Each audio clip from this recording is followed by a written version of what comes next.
ಮಾರುಕೇಶ್ವರ ದೇವಸ್ಥಾನದೊಳಗೆ ಸಾಕಷ್ಟು ಕಾರ್ಯಕ್ರಮ ಅನುಕೂಲ ಯಾಕಂದ್ರೆ ಊರು ಕಾಯ್ತಿರ್ತಾನಂತವ ಹನುಮಪ್ಪ. ಒಂದು ಸಣ್ಣ ಕಥೆ ಮುಗಿಸ್ಬಿಡ್ತೇನೆ ನಿಮ್ಗೆ. ಒಂದು ಊರೊಳಗೆ ಹನುಮಂತ ದೇವರ ಮೂರ್ತಿಗೆ ವಿಮುಕ್ತವಾಗಿ ರುದ್ರಾಭಿಷೇಕ ಮಾಡ್ತಿದ್ದ. ಆ ರುದ್ರಾಭಿಷೇಕಕ್ಕೆ ಅಥವಾ ತನ್ನ ಮನೆಯಿಂದ ಹಾಲು ತರ್ತಿದ್ದ. ಆಕಳ ಹಾಲು ದೇವರಿಗೆ ಸಮರ್ಪಿಸಿ ಅಂತ ಹೇಳಿ ಆಕಳ ಹಾಲು ತರ್ತಿದ್ದ. ಅದೇನಾಗ್ತಿತ್ತು ಅಂದ್ರೆ ದೈವಿಕ ರುದ್ರಾಭಿಷೇಕ ಆಗ್ತಿತ್ತು, ನಡೀತಿತ್ತು. ಒಂದು ದಿವಸ ಏನಾಗಲಿಕ್ಕೆ ಪ್ರಾರಂಭ ಆಯಿತಪ್ಪ ಅಂದ್ರೆ ಆ ಹಾಲೇನು ತರ್ತಿದ್ದಲ್ಲಿ ಹಾಲು ತರುವಂಥ ವ್ಯಕ್ತಿ ಹಾಲು ತಂದ ತಕ್ಷಣ ಆ ಗುಡಿಯನ್ನು ಪ್ರವೇಶಿಸಿದ ತಕ್ಷಣ ಹಾಲು ಬಂದಿತ್ತು. ಸ್ನಾನ ಮಾಡಿ ತಗೊಂಡು ಬಂದೀನಿ, ಯಾಕೆ ಆಗತ್ತದ ಅಂತ ಹೇಳಿ ನಮ್ಮ ವಿಚಾರ ಪೂಜೆ ಅಂತವ್ರನ್ನ ಸನ್ಮಾನ ಪೂಜೆ ಅಂತ ಸ್ವಾಮೀಜಿಗಳನ್ನ ಕರೆಸಿದ್ರಂತ. ಪ್ರವೇಶ ಮಾಡಿ ಕಾರಣ ಏನು ಹೇಳಿದ್ರಂತ ಗುರುಗಳು. ಇಲ್ಲೇ ಹಿಂಗೆ ಅಂದಾಗ ಗುರುಗಳು ಒಂದು ಮಾತು ಹೇಳಿದ್ರಂತ. ನೋಡು, 20 ದಿವಸ ಆಕಳ ಹಾಲನ್ನು ತಂದು ದೇವರಿಗೆ ಸಮರ್ಪಿಸಿ ಹಾಲು ಒಡೆದಿಲ್ಲ. ಆ 20 ದಿವಸ ಆದ ಮ್ಯಾಗ ನೀ ಹಾಲನ್ನು ತಂದು ಕೊಟ್ಟಾಗ ಹೊಡಿತಾವಂದ್ರೆ 20 ದಿನಗಳ ಕಾಲ ಏನು ಮಾಡಿ ಹೊಲದಾಗ ಆಕಳ ಮೇಯಿಸಿ 20 ದಿನ ಆದ ಮ್ಯಾಗ ಮತ್ತೊಬ್ಬರ ಹೊಲದಾಗ ಆಕಳ ಮೇಯಿಸ್ಕೊಂಡು ತಗೊಂಡು ಬಂದು ಅದಕ್ಕೆ ಹಾಲು ಹೊಡೆದವು ಅಂತಂದ್ರೆ.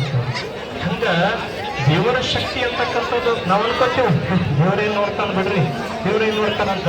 ಅದ್ರ ಭಗವಂತ ಅಂತಕ್ಕಂಥವ ಮ್ಯಾಗೆ ನಮ್ಮನ್ನು ನೋಡೇ ನೋಡ್ತಿರ್ತಾನೆ. ನಾವು ಪುಣ್ಯದ ಕೆಲಸ ಮಾಡಿದ್ರೆ ಪ್ರಾರಂಭಿಕವಾಗಿ ಕಷ್ಟ ಆಗಬಹುದು ನಮಗೆ. ಪ್ರಾರಂಭಿಕವಾಗಿ ಮುಂದೆ ಏನಾಗ್ತದೆ ಅಂದ್ರೆ ಅದರಿಂದ ಉಜ್ವಲವಾಗಿರುವಂತಹ ಒಂದು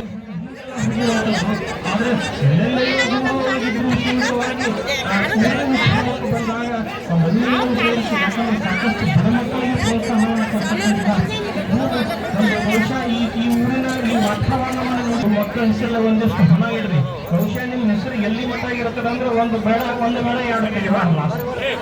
ನಿಮ್ಮ ದೇವರಿಗೆ ಮುಡುತ್ತೈತೋ ನೀವು ಗೊತ್ತಿಲ್ಲ. ಆದ್ರೆ ಇಂತಹ ಒಂದು ಮಿಲನ ಸಮಾರಂಭದೊಳಗೆ ಇಂತಹ ಒಂದು ಕಾರ್ಯಕ್ರಮದೊಳಗೆ ನೀವು 10 ರೂಪಾಯಿ ಕೊಡ್ರಿ, ಇಷ್ಟೇ ಕೊಡ್ರಿ, ಮತ್ತೊಂದು ನೇರವಾಗಿ ಆ ಮಾರುಕೇಶ್ವರದ ಮುಕ್ತದ ಅನ್ನೋದನ್ನ ನಾವು ಮೊದಲು ಸ್ಪಷ್ಟವಾಗಿ ಹೇಳಬೇಕು. ಇಲ್ಲ ಹಲವು ರೀತಿಯಾಗಿರುವಂತಹ ಕಾರ್ಯಕ್ರಮದ ನೌಕರರಾಗಲಿ ಮಕ್ಕಳ ಭವಿಷ್ಯ ಕೂಡ ಹಲವಾರು ನಿದರ್ಶನಗಳ ಮೂಲಕ ತಮ್ಮ ಆಶೀರ್ವಚನ ನೀಡಿರ್ತಕ್ಕಂಥ ಸಿದ್ದಯ್ಯ ಸ್ವಾಮಿಗಳು ಇವರಿಗೆ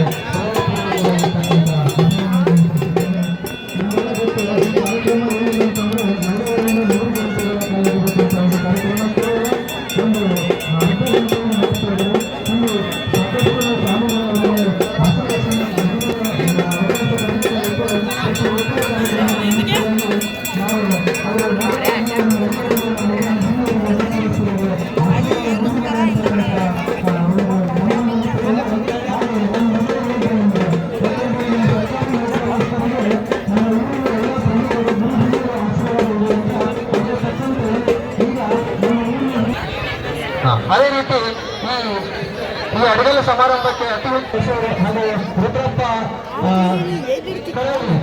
ಶುಗರ್ ಫ್ಯಾಕ್ಟ್ರಿ ಇವರಿಗೂ ಸಹ ಈ ಕಾರ್ಯಕ್ರಮ ಮುಖಾಂತರವಾಗಿ ತುಂಬ ಹೃದಯದ ಅಭಿನಂದನೆಗಳನ್ನು ಸಲ್ಲಿಸುತ್ತಾರೆ.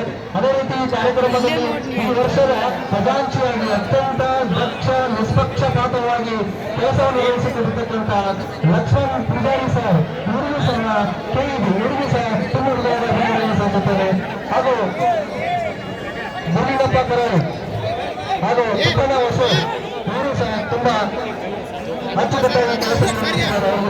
ಅವರಿಗೆ ಅಭಿನಂದನೆ.